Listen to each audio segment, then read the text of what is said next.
அமெரிக்காவுக்கும் இஸ்ரேலையும் அணு ஆயுதம் தயார் பண்ணுறான். அவன் நாடு தயார் பண்ணக்கூடாதுன்னு அமெரிக்கா சொல்கிறான்.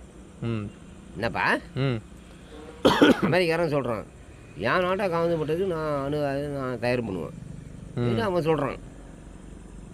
என்னப்பா நீ என்ன கேட்குறதுக்கு என் நாட்டுக்கு நான் செய்கிறதுன்னு சொல்லும்போது, இந்த அணு ஆயுதம் தயார் பண்ணால் எல்லா நாட்டுக்கும் ஆபத்து.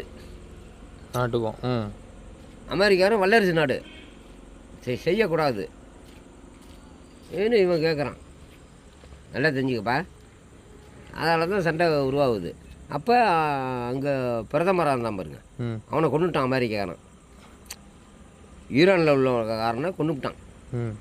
கொன்னோடனே உடனே தற்காலிகமாக உடனே முஸ்லீம் ஏரியா அது உடனே அவன் மௌனை